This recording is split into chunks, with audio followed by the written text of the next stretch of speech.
saya coba mulai dulu. Yang pertama adalah akan kita mulai kurasi mengenai binaan PLN dan produknya. Jadi langsung aja yang pertama ini ada binaan PLN namanya Zala Fashionable. Ini sebenarnya produk utamanya adalah jasa konveksi, tapi mereka juga memproduksi pakaian-pakaian harian seperti pakaian-pakaian kemeja, kemeja, kaos dan juga blazer yang memang untuk mereka produksi secara rutin seperti itu. Ini basisnya ada di Serang. Kalau secara kapasitas supply-nya ini memang sudah besar, mereka bisa menerima sesuai dari request-nya dan segala macamnya. Untuk pengalaman ekspornya, binaan ini belum punya pengalaman ekspor, tapi binaan ini sudah pernah menangani klien-klien yang cukup besar seperti PLN itu sendiri, ada juga Pertamina dari KPU dan klien-klien besar lainnya, Pak Eko. Gitu. Jadi kurang lebih ini Zala Fashionable ini segmen utamanya lebih ke jasa konveksinya, Pak Eko. Nah, kira-kira kalau potensinya sendiri untuk konveksi ini untuk ke pasar-pasar Korea ini seperti apa, Pak Eko? Apakah Oke. potensial atau enggak? Gimana? Satu, kalau kita bicara tekstil, Ya. saat ini pun di Korea sudah ada industri.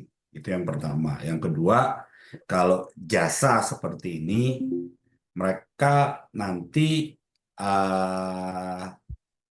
lebih banyak bukan ke Korea malah. Kalau dia lebih banyak nanti untuk pemasaran di ASEAN.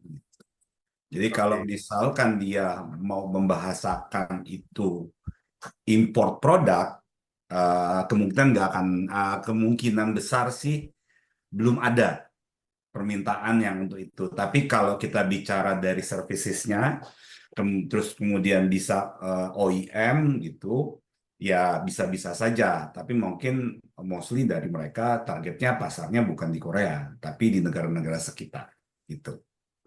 Kalau untuk Oke. jasa ya, ini kita bicara jasa ya, karena mereka tidak ada produk sendiri sebenarnya, tapi mereka itu membuat berdasarkan pemesanan kan, Iya, gitu. iya. Pakaian fashion yang bahan dasarnya adalah batik. Mhm. Jadi asal dari Jambi dan secara kapasitas suplainya juga sudah besar. Secara pengalaman ekspor sudah pernah ekspor. Ekspornya salah satunya sih sebenarnya ke Malaysia gitu ya. Cuma memang pengalaman ekspornya belum terlalu banyak di sini. Kalau secara sertifikasi mereka ini sudah punya sertifikasi SNI ISO untuk kain batik, gitu, Mas Eko. Nah, kalau misalnya seperti batik ini, apakah juga potensial untuk bagi buyer-buyer pasar di Korea ataupun mungkin sekiranya diaspora-diaspora yang ada di Korea gitu, Mas Eko? Oke, kalau untuk batik sendiri, ini kita harus bedakan antara tekstil batik Ya. sama tekstil untuk yang general. Nah, kalau tekstil general ini yang saya pakai ini kan tekstil general ya, t-shirt, kemeja, dan lain-lain with the common style gitu ya. Kalau batik Iya. memang kalau kita bicara apakah ada konsumennya ada, tapi ya minority gitu loh. Karena biasanya batik itu terjual pada saat pameran, mereka melihat dengan corak yang corak yang bagus gitu ya, dengan atau unik ya oke. Tapi kalau batik kemudian dengan corak-corak tertentu memang tidak terlalu banyak yang tertarik. Tapi sebenarnya yang seperti ini waktu di Trade Expo nanti pun sebenarnya belum ada sih yang saya bawa yang memang spesifik untuk batik atau tekstil gitu. Nah, tadi yang saya bilang kalau kita bicara jualan batik berarti dia targetnya itu konsumen-konsumen khusus gitu. Orang-orang Iya. yang memang tertarik dengan traditional textile gitu. Jadi kalau menurut saya sih belum ya kalau itu. Kecuali tadi, kecuali dia mau jualan per piece dia datang ke Korea ikut pameran terus jualan per piece ya pasti banyak sih yang tertarik ya dengan harga mungkin antara 50.000 sampai apa di bawah 50.000 won itu sebenarnya banyak yang tertarik. Tapi kalau untuk batik sendiri sebagai mass produce di Korea belum sih. Dari Korea yang datang ke TI itu untuk produk apa aja ya Pak? Eh, karena kita itu untuk Trade Expo ini temanya lebih kepada tema F&B sama produk kehutanan dan produk segar. Itu aja sih Pak biasanya yang saat yang tahun ini kita bawa dari 3 kategori itu sama spices. Spices, oke. Binaan PLN yang cukup bagus. Ini ada Togato Cahaya Cemerlang, Pak. Jadi mereka ini produksi kopi Pak, baik secara green bean maupun roasted. Pun jika Mhm. memang sudah mereka dapat request untuk bikin end product untuk jadi kopi bubuk, mereka juga bisa. Secara kapasitas supply-nya mereka sudah cukup besar, 5-10 ton per bulan. Pengalaman ekspornya juga sudah pernah, terus sertifikasi yang mereka punya saat ini baru BPOM dan juga halal sertifikat, dan mereka juga bisa berikan servis sih Mas Eko. Nah, kalau kopi sendiri kan kemarin itu sempat terbahas bahwa memang Korea ini ada potensi juga untuk masuk kopi. Nah, kalau misalnya lebih jelasnya lagi, khususnya mungkin buat Togato dan nanti mungkin ada beberapa juga binaan lain yang tentang kopi ini seperti apa Mas Eko? Kalau untuk kopi seperti yang kemarin Iya, disampaikan pada saat kita bahas ya, iya, mostly dari di Korea itu permintaannya green bean. green Karena bean. di sini tidak ada specialty coffee, bukan tidak ada, tapi memang konsumennya tertentu. Kalau di sini yang mass untuk apa diimpor dari negara lain itu green bean. PLN juga yang lain yang salah satu dibutuhkan Hmm. namanya CV Group. Eh, ini mostly mereka adalah produsen dari produk-produk turunan kelapa. Jadi Hmm. mereka punya cocoa briquette, cocoa fiber, terus husk coconut, juga mereka punya kopra dan mereka bisa suplai kapasitasnya sampai dengan 20 ton per bulan. Bahkan jika memang eh, ada request yang lebih, mereka bisa bisa menambahkan itu sih. Kalau pernyataan dari grup mereka itu seperti itu. Hmm. Mas Oke. Eko, nah Hmm. kalau misalnya briket kelapa nih kan setahu kami seperti apa Pak potensi? Kalau Korea sendiri sebenarnya kalau yang banyak digunakan itu lebih itu untuk yang produk dari kayu. Kenapa? Satu, kebanyakan yang digugakan adalah memang untuk pembakaran sebagai penghangat atau pembakaran untuk restoran. Nah, yang secara apa yang direct consumer itu yang dua. Selain itu tadi mungkin menjadi eh, apa namanya sumber energi untuk beberapa perusahaan. Nah, kalau kalau saya sih melihatnya sampai saat ini memang saya belum melihat potensi untuk yang koko ya. Kalau karena kebanyakan seperti kalau saya mau lihat di market ya, kebanyakan itu adalah dari kayu. Contoh salah satu sampel, misalkan kita makan di resto dengan yang temanya barbecue gitu ya di sini, dia itu kayu itu akan menentukan kualitas dari pembakaran yang dihasilkan. Bisa dari ke apa namanya rasanya atau wanginya dan lain-lain. Nah, itu yang biasa dilihat gitu. Jadi kebanyakan memang yang terjual di sini adalah eh, apa namanya kalau kita Kayu, bicara briket ya lebih dari briket. kayu itu yang Ya, pertama. Itu yang kedua adalah kalau yang terkait dengan turunan kokonat ini mungkin kalau misal itu bentuknya vegetable oil itu ada beberapa yang memang mencari. Biasanya kalau yang coconut vegetable oil, yang cooking oil itu banyak dicari oleh industri karena dia lebih murah soalnya. Kalau di sini kan dia minyaknya itu yang digunakan adalah kedelai atau jagung. Itu sih. Nama Adila Snack. Mereka memang sudah cukup berpengalaman, Pak, di bidang pengolahan makanan ini berupa snack. Snacknya ini juga cukup beragam. Jadi mereka ada yang bikin snack dari spices, mereka bisa, terus juga dari ubi-ubian, mereka bisa, dari coklat juga gitu, segala macam. Bahkan sampai ke buah juga, beberapa keripik buah mereka bisa, seperti itu, Pak. Dan secara kapasitas produksinya, mereka ini bisa produksi ini sekitar 1.200 pieces, Pak, per harinya. Artinya secara kapasitas produksi sangat aman untuk produksi cepat. Terus secara sertifikasi juga mereka cukup mumpuni, ya sudah ada BPOM, halal, bahkan HACCP, terus juga SNI mereka sudah kuasai itu. Nah, sekarang mungkin potensinya kalau dari Adila Snack ini atau snack itu di Korea seperti apa nih Pak untuk yang snack event? Bisa. Yang pertama, kalau dari sisi produk, menurut Iya, saya ini confectionery, kebanyakan yang kita bawakan confectionery. Jadi iya, menurut saya ini masih possible untuk bisa kita bawa ya. Satu. Yang kedua, mereka juga bisa OEM. Itu salah iya, satu hal yang bisa support juga teman-teman nih dari Adila.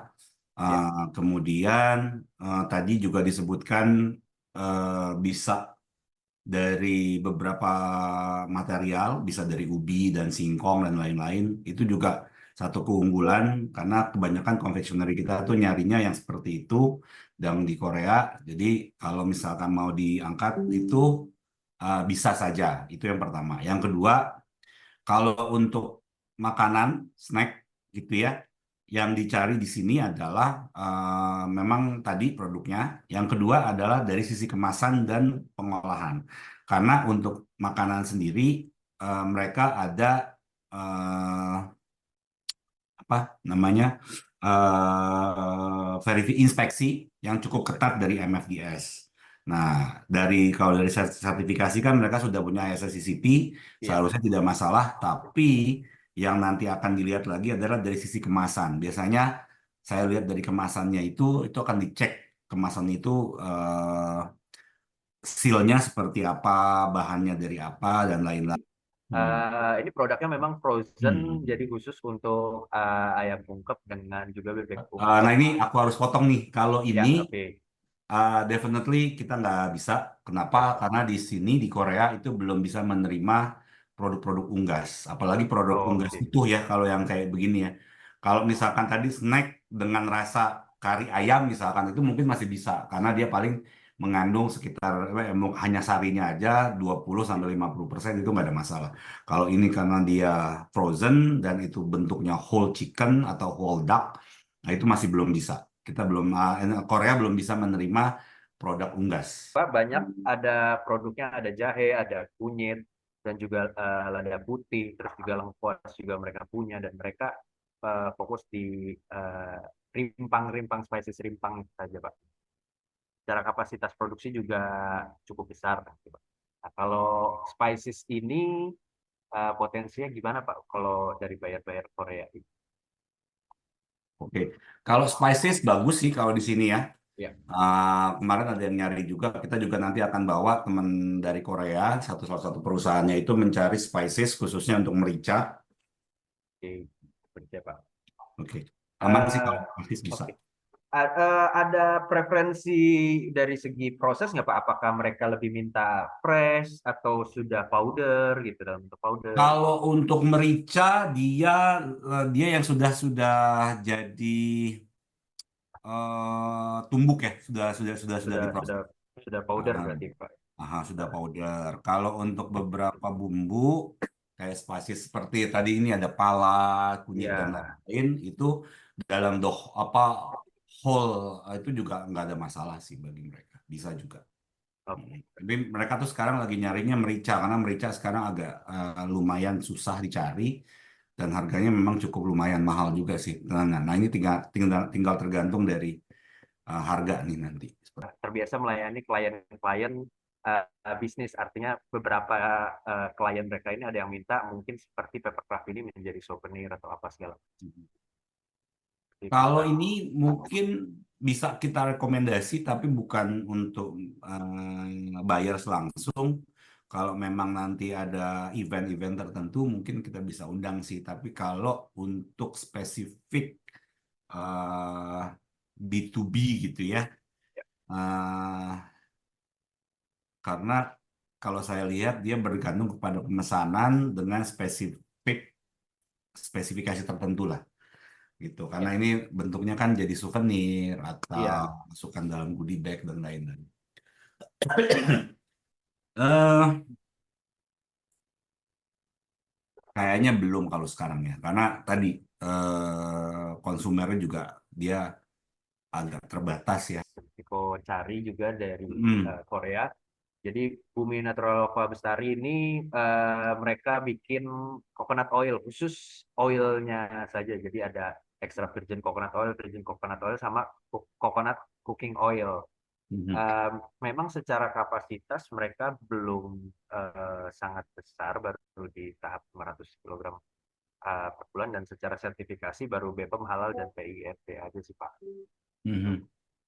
Nah, apa tadi kan sudah disampaikan yang dicari biasanya coconut cooking oil. Tapi kalau untuk Yes. dua produk ini, virgin coconut oilnya atau extra virgin coconut oilnya, apakah Kalau untuk terpisah juga? extra virgin coconut oil sama virgin coconut oil dia masuknya ke pasar-pasar tradisional sih kebanyakan. Kenapa? Karena ini pemanfaatannya kan juga lebih kepada mungkin aku bisa bilang perawatan kesehatan kali Iya, ya, kalau gitu kita. ya.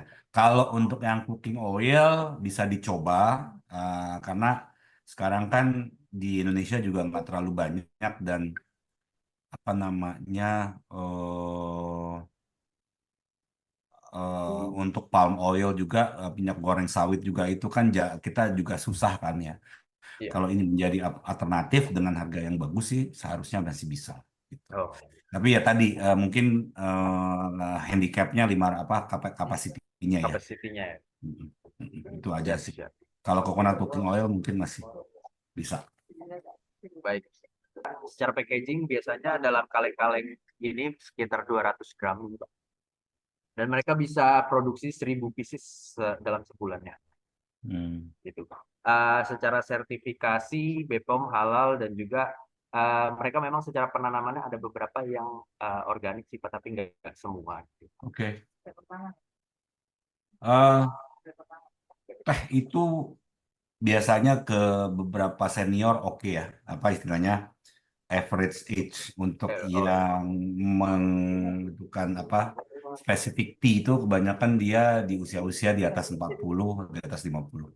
Kalau di sini memang kebanyakan anak mudanya ya atau orang-orang kebanyakan di sini kopi, kopi karena kalau kita mau ngitung kopi yang paling tren aja di sini itu adalah Americano Ice. Americano Ice itu taste-nya udah kayak es teh tawar sebenarnya. Dan memang dan secara kesehatan pun sebenarnya nggak terlalu masalah untuk kopi yang seperti Americano Ice itu, bahkan dia bisa menjadi obat diet. Nah, jadi kemarin juga saya nyoba nih jualan teh di mana di Korea gitu ya. Tapi mereka itu sudah punya spesifik traditional tea-nya sendiri. Jadi kalau dia mau masuk ke pasar, itu masuknya ke pasar-pasar memang ke foreign market yang memang belum belum varian tehnya itu adalah untuk konsumsi orang-orang asing yang ada di Korea. Gitu. Sedangkan kayak orang tua di sini dia lebih banyak ke tradisional. Seperti itu. Nah, Mhm. untuk kapasitas produksinya ini lumayan besar, udah sampai ke angka 10.000 pieces per bulan, Mhm. dan Mhm. untuk ekspornya sebenarnya ini uh, ada ke beberapa negara, tapi masih dalam segmen yang retail, B2C, Pak. Mhm. Iya, Itu segmennya masih retail oke. seperti itu. Oke, termasuk juga tas gitu ya, produk-produk lain terkait dengan aksesoris untuk fashion. Kalau di sini memang itu produknya yang ditonjolkan oleh PT Windam itu seperti itu. Oke. Oke. Oke, yang Nah, kalau pertama untuk produk sertifikasi kulit, letternya nggak ada ya? sertifikasi letternya kita belum dapat informasinya sih Pak. Kemarin kita baru minta detail terkait dengan sertifikasi yang dimiliki, tapi dari sana memang belum, listingnya belum dikirim, jadi ini kita sajikan dulu. Yang pertama, biasanya produk seperti ini itu kita selalu membawa ke pameran-pameran Handarti. Handarti itu pameran-pameran kerajinan, di Yap. mana yang kebanyakan transaksi yang dilakukan itu lebih kebanyakan B2C, gitu. Di mana mereka nanti akan menilai bukan dari brandnya, tapi menilai dari kualitas dari kulitnya. Itu yang pertama. Nah, sedangkan kalau kita bicara di Korea, konsumer di Korea itu kalau misalkan dengan harga, contoh saja ya, 15.000 won. 15.000 won itu sekitar 160 ribuan. Dia dapat produk seperti ini, dia akan beli. Oke, Nah, berarti concern kalau utamanya misalkan produk seperti ini dibanderol 100 sampai 150 ribu, dia akan bersaing dengan brand-brand. Brandnya itu kayak Zara, terus itu yang brand-brand medium ya. Zara, baik. Uniqlo, atau Top One atau apa gitu ya, yang memang sudah ada brandnya gitu. Nah, mereka pasti akan memilih yang pakai brand karena memang konsumer di Korea itu dia lebih prefer dengan harga sekian dia dapat memiliki produk dari brand ternama. Gitu. Fashionnya yang di sini ini lebih banyak arahnya kayak ke dress seperti itu, baju-baju Mhm. santai lah untuk wanita terutama. Mhm. Oke, kalau untuk modus fashion menurut aku dengan warna-warna yang seperti ini bagus sih. Kayak kemarin kita jualan di Handar di apa di salah satu pameran dia bisa hampir 200 apa 250 piece dia bisa bisa bisa jualan sih. Menurut aku bisa kalau yang dengan kalau aku lihat dengan ininya ya fashionnya ya karena fashion di sini tuh dia nggak mau yang bercorak. Maka tadi kan pas kita bicara mengenai batik dia corak gitu ya corak terus terang dan lain-lain mereka tuh nggak terlalu suka fashion di sini tuh memang harus warna-warna jelas gitu ya warna-warna Ya. jelas dan soft.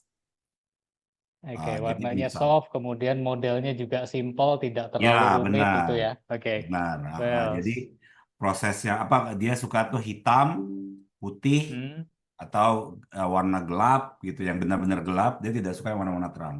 Jadi kalau melihat dari trennya dia lebih banyak warna-warna seperti itu yang soft dan kasual gitu. produk food process nih Pak, kita ada satu, Hmm, oke. ini seaweed. Mhm, Ini seaweed. Jadi secara sertifikasi udah lumayan oke, dia ada mhm, GMP juga di sini. mhm, Dan untuk produknya memang cuman satu seaweed aja, tapi ada beberapa varian rasa nih Pak. Gitu. mhm, Jadi ini konsepnya sama persis dengan apa brand yang udah ada dari Thailand kayak Tao Kenoi itu, mhm, sama persis seperti itu. Gitu. Jadi hampir tidak ada bedanya, cuman main di varian rasa gitu, gitu aja mhm. sih Pak. Saya Aman sih rasa kalau ini aku bisa bisa jualan oke. tuh. Nah, Nah, untuk kapasitasnya sendiri, kalau yang ini besar nih Pak, untuk per bulan itu mereka bisa Kopi sampai Fit ya. 40 feet gitu. Hmm. Ada pengalaman ekspornya nggak? Pengalaman ekspornya ada beberapa. Terakhir Tartaruga ini kemarin dia pameran di tahun ini ya, tahun ini terakhir pameran di FAA Singapura. Tapi pernah ekspor nggak? Pernah ekspornya sudah Pak. Ke mana? Ada ke Middle East juga, ada ke Jepang juga pernah kebetulan. Oke, kalau ke Jepang sih, ya harusnya kalau udah sampai Jepang harusnya dia, karena kan standar kualitas produknya, standar kesehatannya kan nggak terlalu jauh ya antara Korea dan Jepang. Ya, Terus sih bisa, bisa nggak apa-apa. berapa terkait dengan tadi ada black pepper yang white dan juga yang black. Hmm. Nanti coba kita confirm lagi. Nah, di sini kapasitasnya dia untuk yang powder itu sampai 5 ton per bulan. Tapi kalau yang raw material itu bisa sampai satu kontainer 20 feet. Oke, bisa kalau ini. Nah, untuk Spices lumayan sih, sertifikasinya tapi kita sendiri harus udah bersaing sama asik, Vietnam sama udah Thailand sih. Ah. Nanti mungkin mostly nanti mereka akan mencari pala sama merica sih harusnya. Pala dan merica. Oke. Hmm.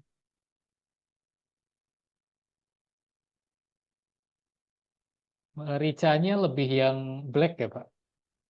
Dua-duanya. Dua-duanya. Oke. Ya. Bisa dalam bentuk lada, dalam artian masih biji atau bubuk. Oke. Well, notes. Food process lagi deh, Pak. Xiaomi, ini produknya Indonesia banget. Em, ya kalau di Indonesia mungkin lu cukup dikenal produknya untuk cuanki ini. Untuk kapasitasnya juga besar, 50.000 pack per bulan, tapi untuk sertifikasi memang di sini baru terbatas di BPOM dan halal certified. Hmm. Aku pas sih. Jadi satu, kalau melihat dari taste, selera, Ya, belum tentu bisa masuk dengan selera. Karena beda ya kalau kita jualan keripik singkong sama kita jualan cuanki. Karena kalau keripik singkong, eh, dia punya selera yang general, artinya bisa diterima oleh semua siapapun. Nah, aku kadang-kadang memang apa ya, eh, harus double ini nih. Harus harus punya dua kaki sih. Kadang-kadang kayak misalkan ya. sambal terasi, ada yang saya bisa terima, ada yang nggak bisa. Nah, karena saya memang melihatnya kalau di sini karakter dari konsumennya itu mereka datang misalkan ke convenience store kayak GS atau Lotte atau 7-Eleven gitu ya. Mereka mencari eh, yang flavornya itu adalah yang memang sesuai nama dia, topoki gitu ya, atau Oke. instant crab meat gitu, atau yang memang dia lebih kepada selera general, spaghetti yang frozen gitu ya. Nah, Baik, kalau baik. cuanki sendiri, mungkin ada teman-teman dari importir, tapi dia pasti akan straight ke foreign market, Asia Mart dan lain-lain, dan konsumen tidak terlalu banyak. Biasanya tadi orang Indonesianya aja pasti akan memilih dengan seleranya mereka. Nah, yang kayak begini memang kita cukup sulit mencari padanan sih untuk Karena importir di sini. ketika ekspor ke sana pun kemungkinan besar marketnya adalah diaspora juga ya, Pak? Iya, Ya, ya benar. Ya dari PMI atau apa yang memang ya. kangen sama selera Indonesia. Main banget gitu. Nah, Hmm, apakah di Korea itu juga membutuhkan nih untuk coklat? Oke. Kalau dia harus dilihat harga ya. Sekarang gini, Baik. salah satu coklat asli dari Korea, misalkan apa sih namanya, itu bisa dijual di harga maksimal itu 5.000 sampai 7.000. Artinya sekitar 60 ribuan lah rupiah gitu. Nah, ini kita lihat nih harganya berapa, terus taste-nya seperti apa. Nah, menurut aku kalau Indonesia coklatnya itu suka gagalnya di taste. Misalkan contoh saja ya, kita cari coklat susu yang mungkin kita akan bisa bandingkan sama produk-produk premium lah, Delphi atau apa gitu ya, itu jauh gitu ya. Nah, itu yang memang yang kita perlu apa pertimbangkan ya. Kalau misalkan itu bentuknya bubuk, mungkin bisa saja dia dalam bentuk OEM. Jadi bubuk coklat itu akan digunakan sebagai raw material, bukan untuk konsumen. Itu mungkin saja.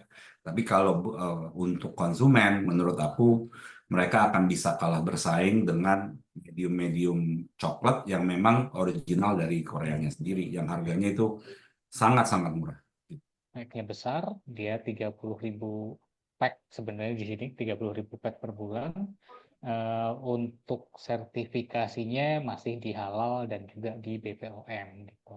Tapi untuk secara item mereka punya 30 dan ini udah masuk ke Malaysia itu jalan sendiri dan juga ke US.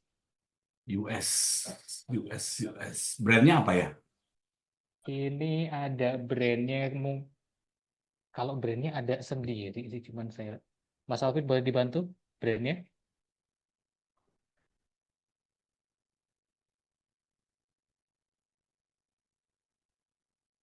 Kita untuk brand fokus ini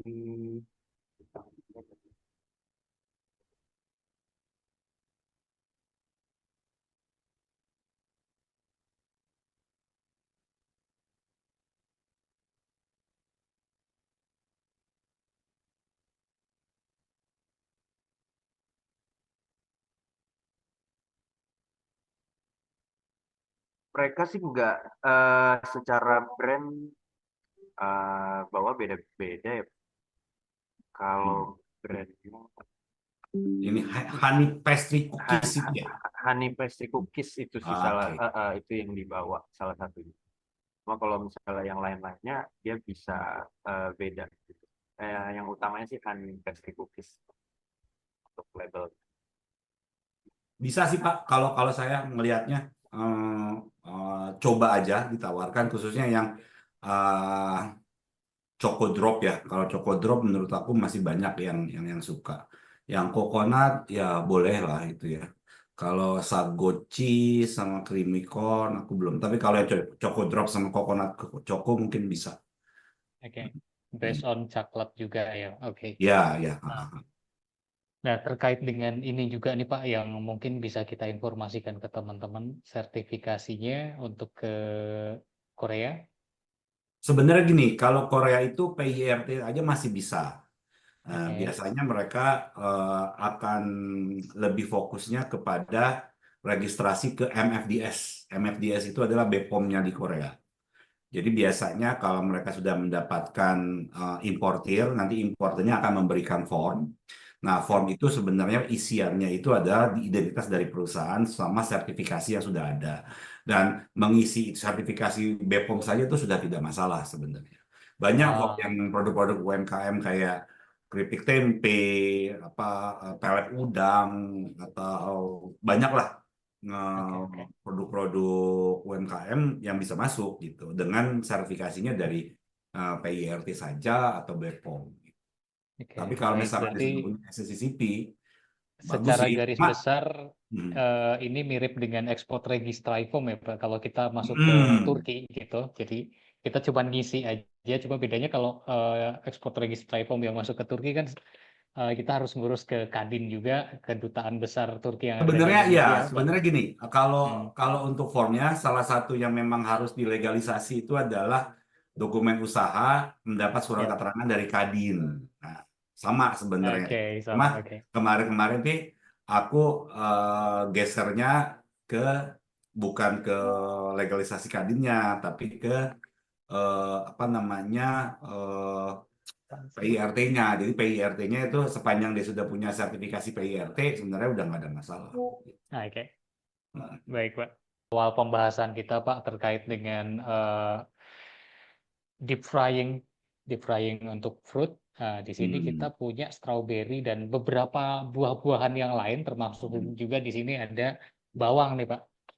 Gitu. oke. Jadi ini ekspornya juga sama, udah ke US sama Malaysia. Ada beberapa negara juga di kawasan Timur Tengah.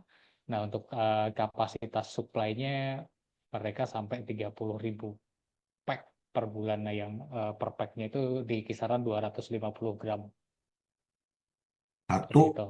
yang selalu menjadi masalah buat yang deep fried fruit kayak begini, dia sustain apa enggak. Kita pernah gagal dealnya gara-gara eh, dia pakai deep fry buat mangga ya, Mango Ya, Crunch. Ternyata di bulan Januari, Februari itu nggak ada barang. Akhirnya oke. harga naik gitu. Nah, sekarang mungkin kalau menurut saya ini mungkin bisa kita marketed di Korea. Permasalahannya adalah apakah bisa sustain nggak nih? Misalkan dia kontrak 3 tahun, tiap 3 bulan apakah bisa jalan kontraknya gitu. Nah, itu sih yang paling itu. Kalau untuk secara jenis produk, menurut saya sih ada opportunity sih. Karena di sini kalau ada beberapa toko yang memang khusus menjual ya deep fry fruit gitu. Oke. lumayan besar sebenarnya. Jadi untuk kapasitas total sih ada 80 ton ya. Ini per tahun untuk kapasitas produksi ini sebenarnya kapasitas produksinya dalam bentuk bubuk. Dalam bentuk bubuk. Nah, tapi kalau green bean sih per bulan dia bisa sampai satu kontainer 20 feet masih aman. Bisa Green bean dipastikan apa ya? masih aman. Ya, Green bean-nya apa? Paling green banyak bean-nya ini di sini Arabica ada tuh. Robusta sama Arabica, Oh, tapi Arab. memang untuk Robustanya yang lebih banyak. Oke. Nah, kalau di sini kan memang dua dua itu aja. Makanya saya bilang kan kalau Ya, di Korea itu nggak bisa jualan. Oh, kita punya kopi Mandailing atau kita punya kopi luwak gitu ya. Ya paling orang-orang yang tua. Oh iya kopi luwak ya bagus gitu ya. Tapi kalau untuk kayak kafe-kafe small-small, kan di sini kan sering banget ya ya. kafe-kafe. Mereka nggak akan lihat gitu Arabica apa namanya semua dicampur, digoreng bareng, udah jadi kopi. Karena orang nggak akan ngelihat kopinya kopi apa. Ya Oke. kalau memang dia dari bisa menonjolkan green bean-nya, Arabica banyak di sini gitu. Jadi ya bisa lumayan. Nama produknya. Nah, ini dari Hmm. Sibak Loang. Nah, Sibak Loang itu di NTT, Pak. Ini kapasitasnya mereka itu Hmm. sampai di 20 ton per bulan gitu. Jadi eh, di NTT itu kan lebih terkenal sebenarnya dengan istilah bajawanya. Nah, ini Hmm. produknya mereka seperti itu. Tapi memang selama ini pemasarannya mereka itu masih di lokal, Pak. Belum sampai keluar gitu. Itu kan Apa sih kapasitasnya rasanya tuh juga. kayak asam-asam kayak robusta gitu nggak sih atau kayak arabica gitu? Bajawa itu memang masam kalau dia. Hmm. Taste-nya Tapi dia lumayan green bean kuat. ya, Green bisa bean, green green bean bean. ya. Cuma green Green bean bean yang kayak bisa. gini nih suka kadang-kadang dia nggak bisa dicampur ya. Beda Kalau sama ini general mereka species kan, species arabica jadinya gitu kan. spesialty sih, Pak. Bukan bukan untuk di mix Makanya ya.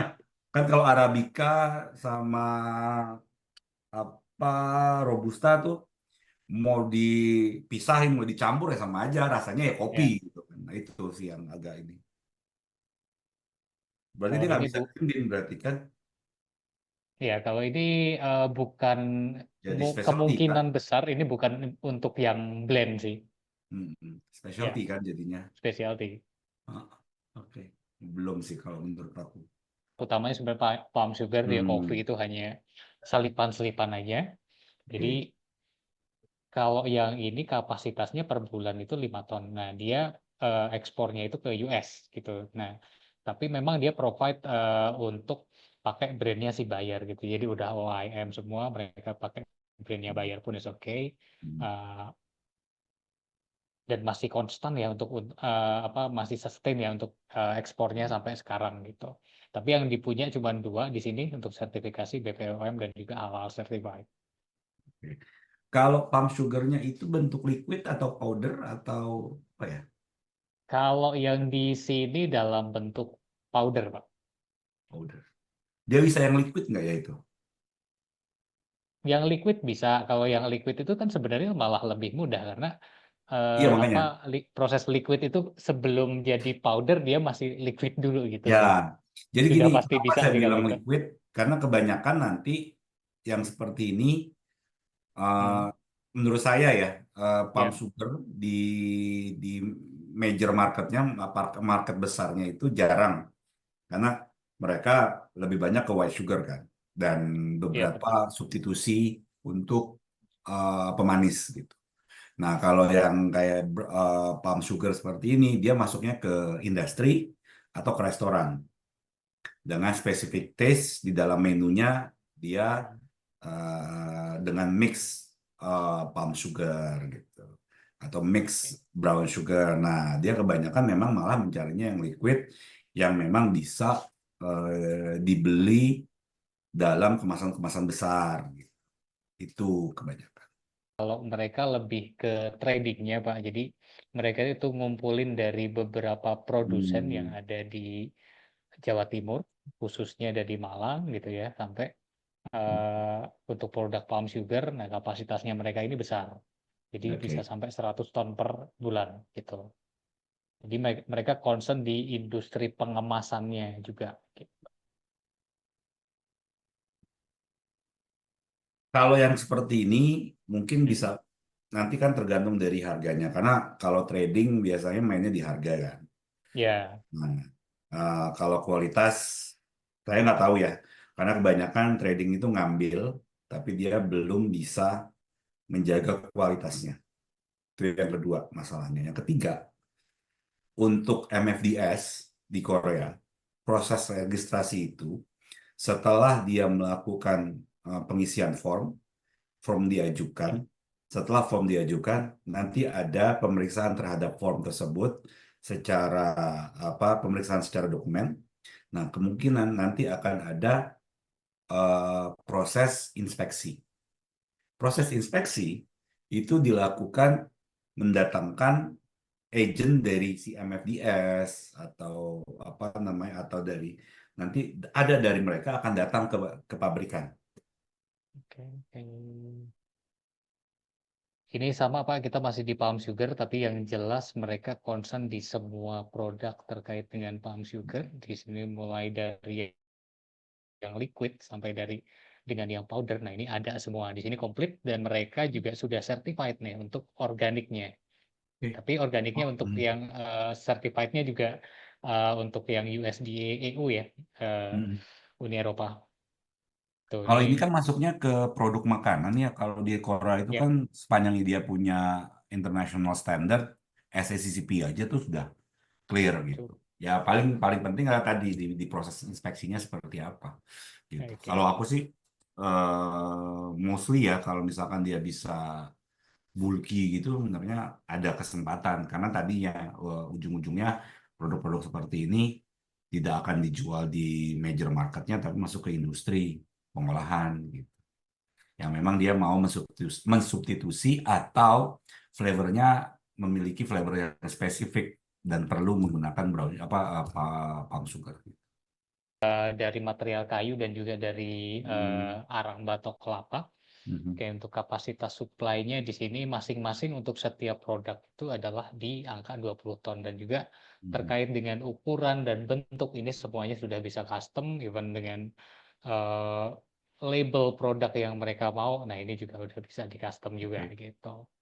Untuk Oh, sertifikasi ini sudah lengkap, pengalaman ekspor mereka Middle East. kalau untuk kemasannya itu kemasan kilo berapa kilo ya ini? Oh, ini ya. Yang 1 72 kiloan Pak, pieces per yang kilo ya. apa? Per Ya, kilo ya. biasanya 1 kilo. Ada plastik, nanti di luarnya mereka pakai small box gitu. Punya COE-nya nggak? COE-nya ada.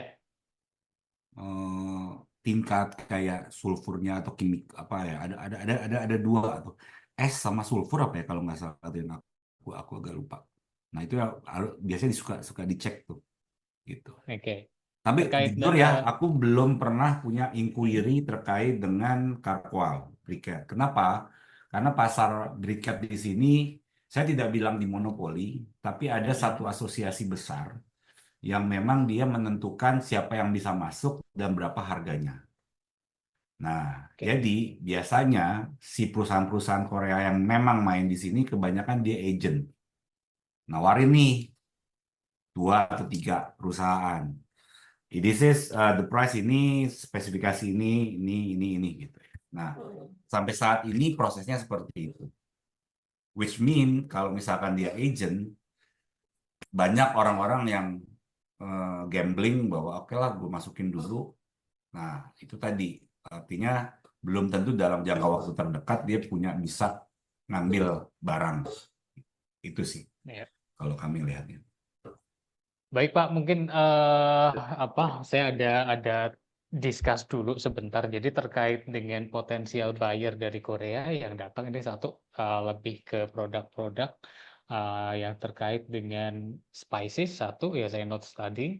Kemudian ada coffee juga, kemudian food process ya, lebih ke arah Ya, sana ya. confectionery.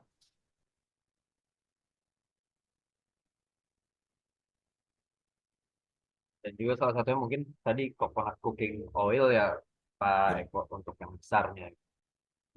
Nah, kalau boleh Pak, kira-kira nih ada jumlah kebutuhannya itu range-nya berapa sih Pak? Untuk apa nih? untuk kayak yang kopi. Kalau kopi tergantung kan, nggak mungkin kita harus kalau sekarang sebenarnya kan mereka sudah Hmm? punya continue order ya, Oke, continue udah. order, Oke. continue order. Jadi aku kurang paham ya berapa kebutuhannya, terus nanti dia mendistribusikan kepada siapa gitu. Tapi yang pasti memang biasanya mereka nanti minta satu kontainer, misalkan ya satu box dulu Yep. dia tes, nanti baru bisa berjalan berapa gitu. Nah, biasanya kalau green bean itu mereka tidak menjual langsung gitu atau mengolahnya langsung, tapi memberikan kepada perusahaan-perusahaan kecil yang memang membutuhkan. Tergantung dari ordernya berapa. Oke, terkait dengan spicesnya, Kalau spices bulk biasanya Pak oke, kecil bulky ya. karena tadi spices itu kalau nggak masuk ke foreign market Hmm? atau dia masuk ke resto. Ada salah satu pelaku usaha yang memang apa dia bisa bantu ya paling ya dengan kemasan-kemasan minimal ya gitu. Dan mereka akan membaginya secara langsung tidak dipasarkan tapi memang berdasarkan order untuk spices dari Indonesia. Oh, oke. Yep, yep.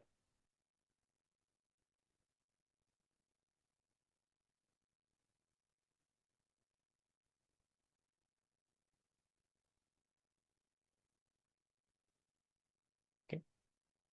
Mungkin dari saya itu aja sih Pak. Mas Alvin, mungkin Mbak Nada di sini.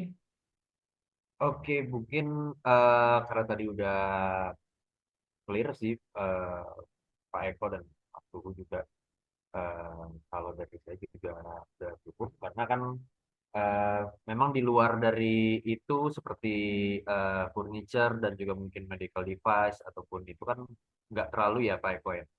Kalau furniture boleh aja. Kalau furniture kayak rotan, furniture minimalis itu juga lumayan bagus kok.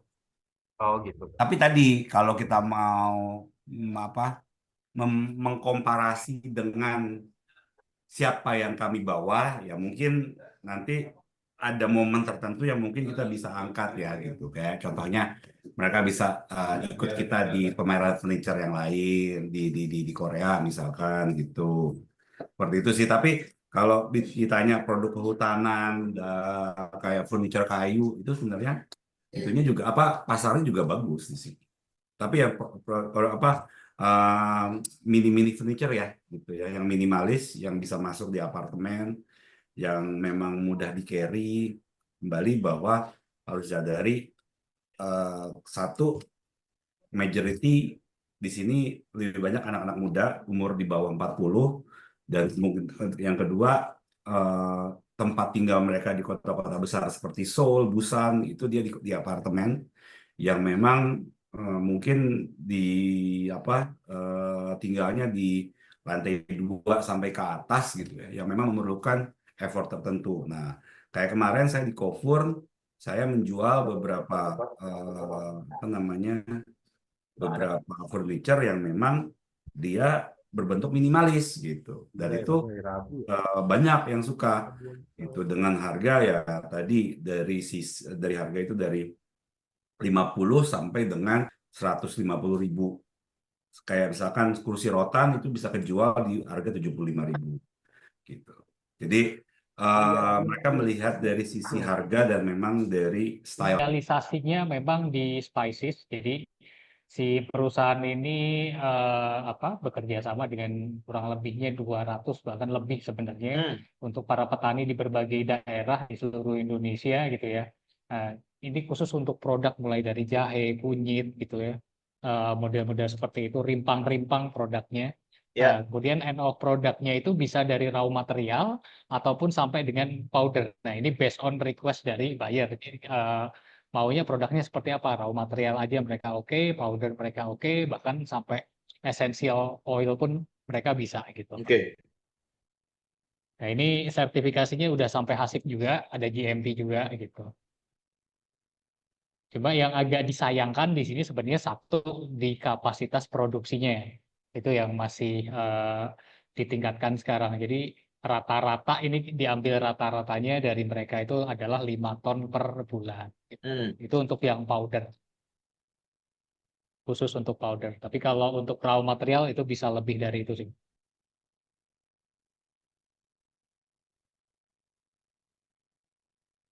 Oke, Mas. Oke. Oke, Mas Alvin. Nah, ini salah satu yang food proses. Memang produknya Indonesia banget yang ini. Xiaomi, ini dari Bandung. Nah, kemudian untuk kapasitas produksinya sebenarnya mereka besar, bisa sampai ke 50.000 pack per bulan. Dan kalau untuk sertifikasi sih masih standar lah, BPOM dan halal gitu Pak. Cuman ya di satu sisi mereka itu kita dorong untuk ngejar eh, ekspor gitu ya, karena ada beberapa buyer yang kita lihat di list yang mereka itu ternyata distributor produk-produk Indonesia juga di wilayah India. Itu ada 2 yang Mas Alvin kemarin ya. Iya Mas, benar ada 2 yang memang eh, apa untuk ekspor produk lokal yang udah ada brand Pak Nugroho. Ya, Ya. oke.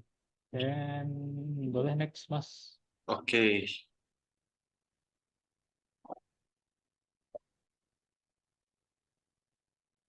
Ini apa ya? Ini coklat Pak. Ini coklat. Ude Utami ini dari Bali, ya mereka memang biasanya itu produknya banyak dijual di eh, kayak toko oleh-oleh di Bali sebenarnya. Nah, tapi memang dia punya juga untuk cocoa powder seperti itu. Jadi mereka bisa ngolah juga ya produk jadinya dalam bentuk coklat, tapi untuk rawnya cocoa powder mereka punya juga. Yang mau dijual bentuk jadi atau powdernya? Lebih kalau untuk ekspornya lebih ke cocoa powdernya sih Pak. Kalau yang ini. Oke, berarti nanti minta tolong pertama siapkan sampel untuk powdernya, kedua Baik, juga spesifikasi dari powdernya. oke baik, Kalau baik ini Pak. nggak apa-apa, nanti bisa jadi istilahnya bisa jadi end produknya. Tapi karena kita yang mau kita jual adalah powdernya, maka butuh spesifikasi dari cocoa powder. Karena kan cocoa powder tuh spesifikasinya banyak, Mas. Betul, betul. Nah ini dia yang punya yang kategori seperti apa. Ya, Nah kebetulan cocoa tadi seperti saya bilang, cocoa powder tuh lagi high famous demand. banget di India nih. Uh-uh. Ya, oke, baik-baik Pak. Nanti kita minta untuk siapkan dalam bentuk rawnya Ya, juga. ya. Untuk kemasannya kurang lebih seperti apa? Per kilo atau per 500 gram, 250 gram, oke? Kalau buat business matching yang kecil-kecil aja nggak apa-apa, sekitar 100-200 gram nggak apa-apa kan. Tapi kan mereka yang penting bisa Sampel dibuka, aja ya. Ya, dibuka dan mereka bisa lihat langsung. baik-baik, baik Pak. Oke, cocoa powder, oke. Nah, di sini ada juga produk-produk fashion. Ini dari Alpha Modest, dari Al Rapi. Jadi mereka ini base-nya ada di Batam.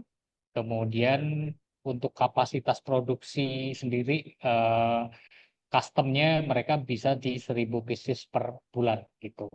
Nah ini kalau untuk Ini khusus sertifikat. ke Muslim fashion ya.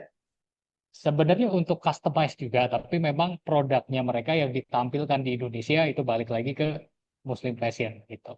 Nah, pertama gini, kalau kita bicara tekstil atau Hmm, garment, itu kita masih belum bisa ngalahin India. India Bangladesh ya. Itu nomor satu ya. Jadi Ya, kalau mereka bicara garment, tekstil, udah pasti kita kalah jauh lah sama mereka.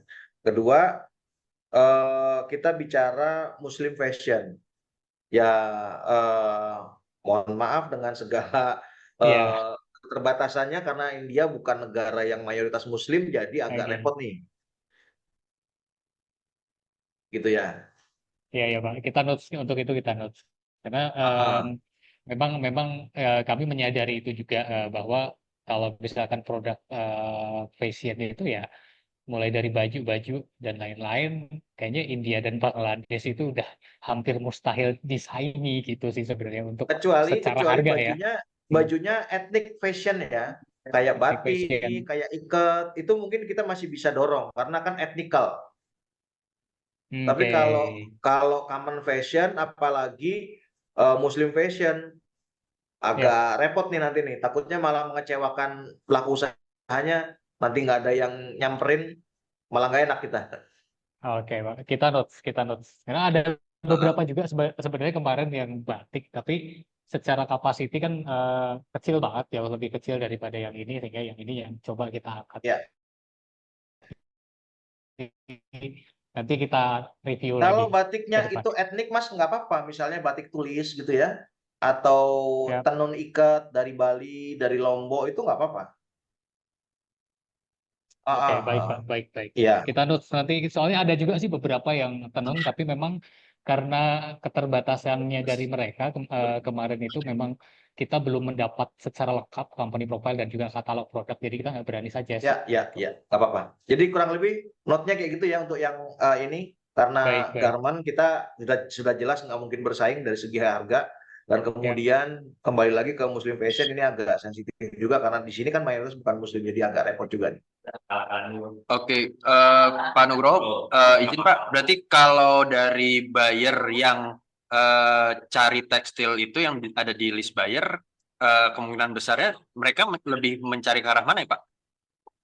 Kalau tekstilnya itu mereka memang carinya ke garment ya, kain lembaran, kemudian yang apa namanya tadi kayak batik, kemudian ikat gitu ya. Iya. Kalau misalkan dia yang dia tampilkan, kalau dia mau coba tetap tampilkan, mungkin geser, jangan ke Muslim fashion. Oke. Ke Mereka memang mencarinya, tapi memang bahan baku aja ya Pak. Mereka tidak Iya. mencari jasa konveksinya juga, mereka tidak cari ya Pak. Sampai saat ini sih enggak, karena di sini kan apa namanya mereka masih olah ya. Oke. Tapi makanya saya bilang kalau misalkan mau coba misalkan fashionnya yang kombinasi misalnya. Ini kan saya lihat nih etniknya bagus nih. Dia ada kombinasi batik dengan kain biasa nih. Nah, ini Ya. boleh dipadu, tapi mungkin tidak kita tonjolkan ke Muslim fashionnya ya Mas ya. Oke. Jadi lebih kepada ke ethnic fashion, tapi misalkan pakaian yang ada unsur batiknya yang bisa dipakai sehari-hari gitu loh. Oke. Baik. Terima kasih Pak Nugroho. Ya.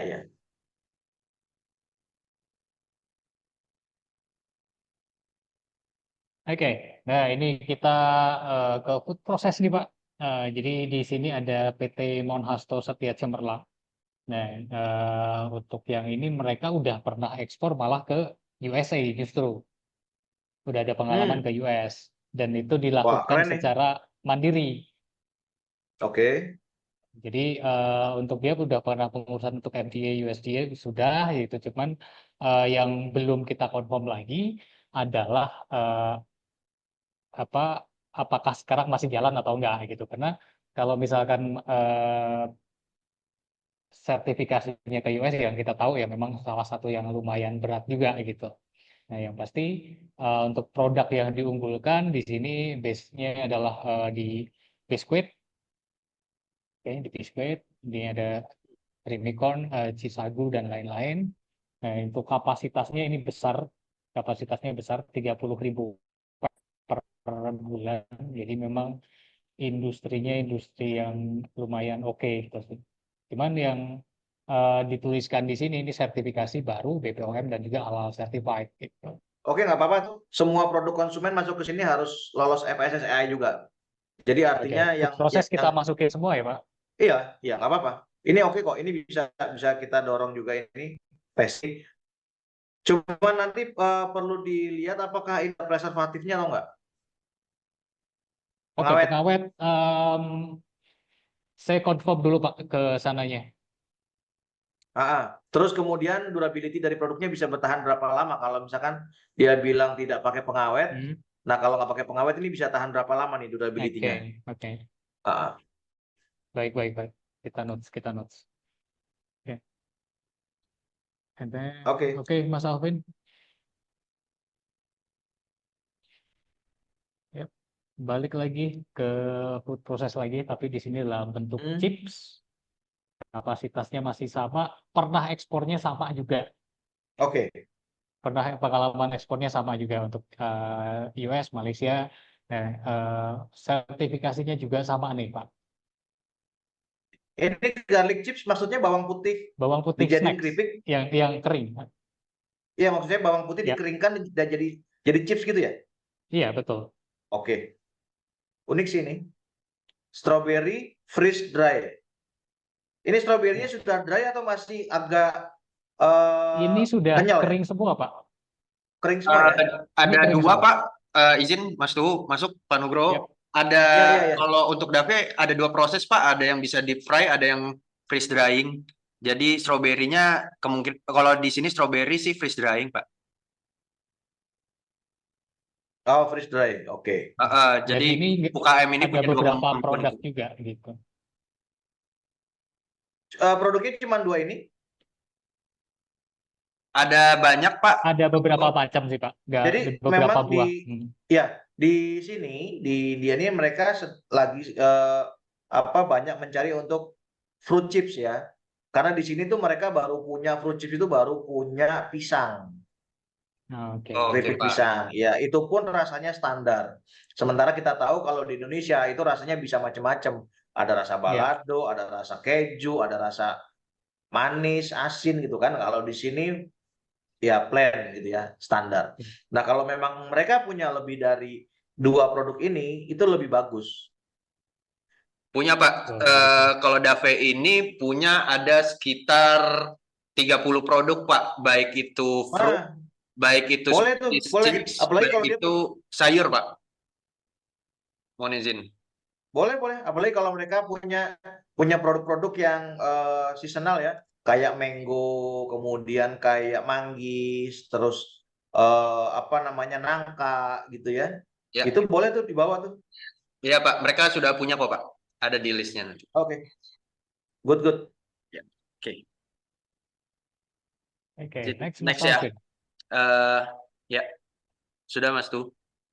Oke, terima kasih. Ini balik kita ke Rimba Nusa, Pak. Ini produk paling besarnya itu sebenarnya bukan kopi, tapi lebih ke palm sugar. Nah, untuk kapasitasnya mereka, ini 5 ton. Kalau yang ini, sorry, ini USD-nya bukan kayaknya, tapi pernah ekspornya ke Malaysia justru. Oke. Ini palm Ke sugarnya US-nya belum. dominan ya berarti ya? Lebih dominan palm sugar kalau yang ini, Pak. Oke, berarti nanti karena tadi sudah ada dua kopi, mungkin bisa di drop kopinya. Ya, baik. Ya. Terus ini apakah sudah punya certified organik nggak? Kalau yang ini organiknya belum nih, Pak.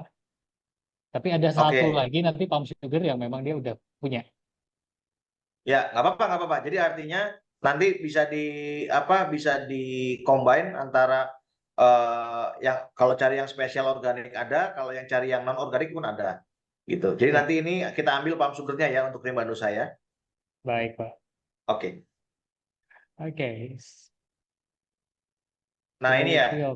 Nah, yang ini yang sudah ada organic certified-nya. Oke. Nanti Cuman boleh memang Hah?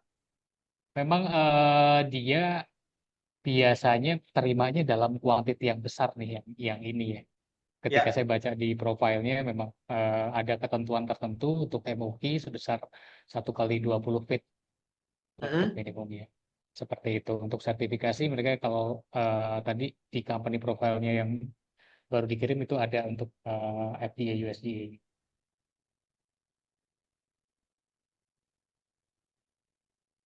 Organiknya juga ada. Oke, oke. Boleh ini nanti disandingkan dengan yang sebelumnya tuh. Baik.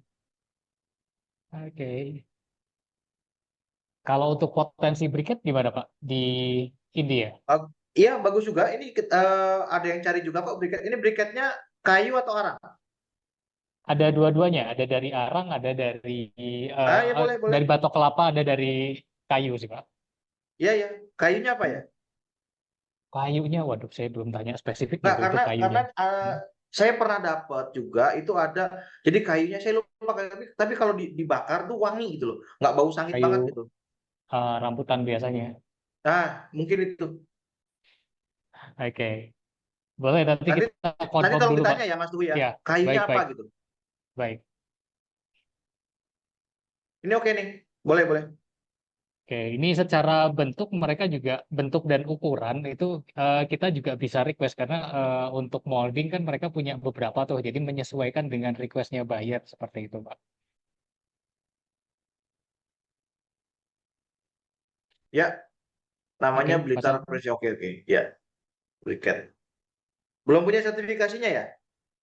Sertifikasi kalau untuk pemain briket itu biasanya ada 12 sertifikasinya. Yang Ya ini ini saya masih kosong sih saya lihat.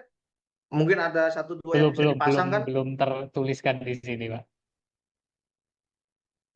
Dan di lampiran dokumen yang kita minta untuk upload, dia belum masih kosongin sih di itu. Hmm. Oke, next, Mas Alvin.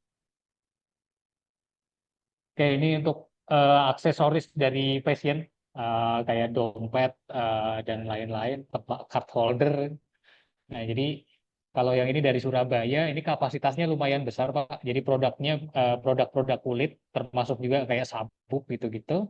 Ini kapasitasnya ini di angka 10.000 pieces per bulan gitu. Nah, sementara Oke. kalau untuk ekspornya, ini di note saya, mereka udah ke beberapa negara juga. Salah satunya yang paling sering adalah Middle East dan juga Hong Kong.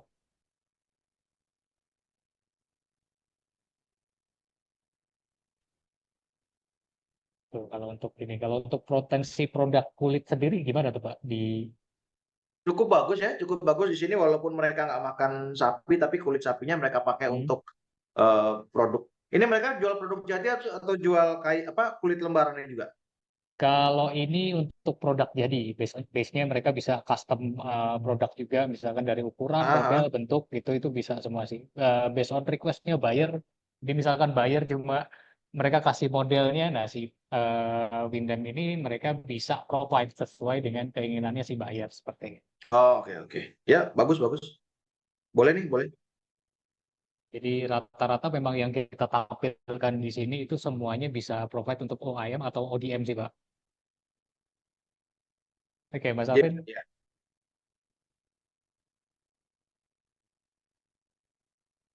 Sibuk Mas Dika?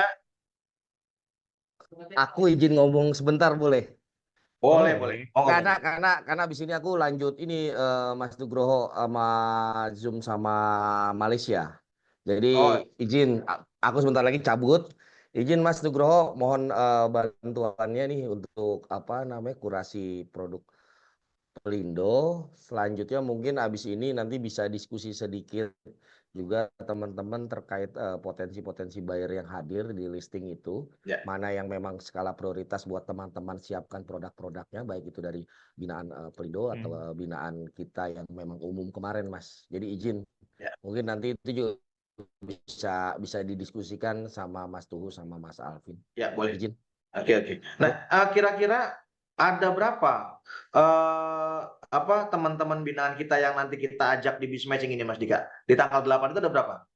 Jadi gini, untuk bisnis matching itu kita kan kurang lebih ada 3 kelompok ya Mas ya. Dalam artian Caangon dengan local championnya, nanti ada Gurita, Ah, ada satu lagi aku lupa, aduh nama ekspor ini juga dia ngebina UMKM juga, tapi dia juga kayak model Gurita juga agregator. ya. Jadi memang kita sudah share ke mereka, nanti kita berbagi sama mereka, berbagi mana saja yang Caangon dengan tim garap, yang mereka garap mana. Makanya penting juga sekarang membedah skala prioritas untuk kita benar-benar siapkan dan mantapkan, gitu loh, Ya, Mas cuman ini Nugroho. aja. Jangan sampai nanti karena ini gabungan banyak, mohon maaf kalau saya sebut nanti jadi kayak bazar. Enggak, nanti dibatasi, makanya dari kita Ah, berapa, nanti dari mereka berapa, nanti kita atur. Makanya di minggu ini kita fiksasikan semuanya, Mas. iya, Dalam artian, mm, itu kan produknya kan interesting produknya kan sudah kita sampaikan nih. Nah, ini sudah mulai mengerucut betul, nih sesuai. Jadi artinya betul, kita berikan apa yang mereka cari gitu ya. Itu. betul, Nah, betul, betul. supaya artinya tidak berebut kue, kalau bahasa saya tidak berebut kue, karena apa namanya tentunya kan semua kepengen lah dapat gitu ya. Mungkin Ya, kita juga bisa pilih best of the best lah kalau bahasa saya gitu. Jadi ya betul. Seperti itu.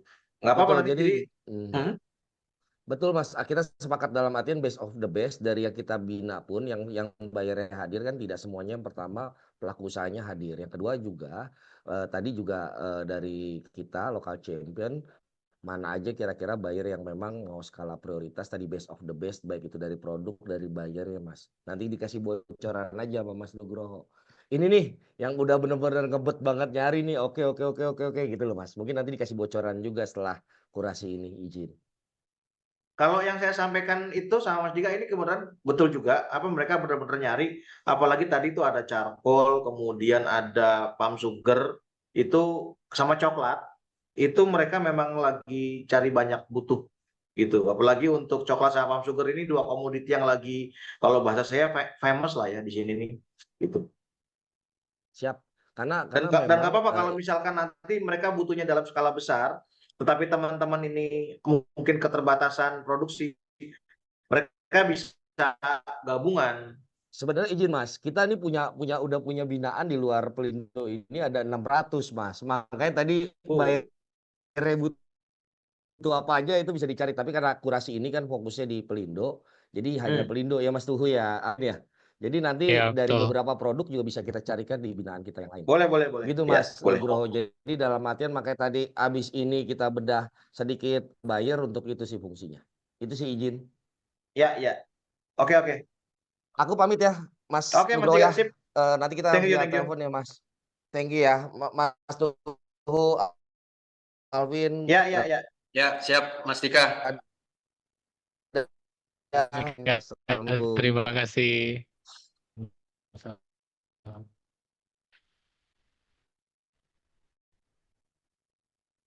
Ya, lanjut, Mas Nur. Pak, kita pastikan kalau ini Nah, ini memang yang dia spesifik memang produknya itu hanya satu gitu ya, hanya di palm sugar aja.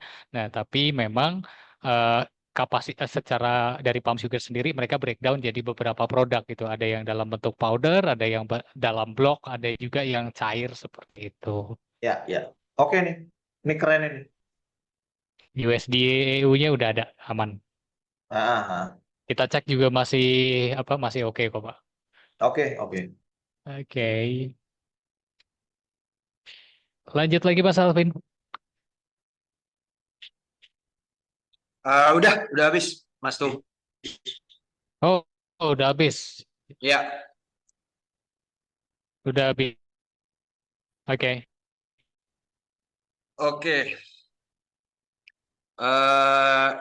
Nah, berarti kira-kira yang kalau ya notes ini Pak tadi terkait dengan fashion ya. Oke, terkait dengan yang fashion masuknya untuk kayak tenun itu pasarnya bisa sendiri seperti itu. Ya, kalau untuk yang apa istilahnya fashion boleh kan, tapi Baik. tidak spesifik fashionnya ya, tapi kalau fashion juga gitu. Oke, baik Pak.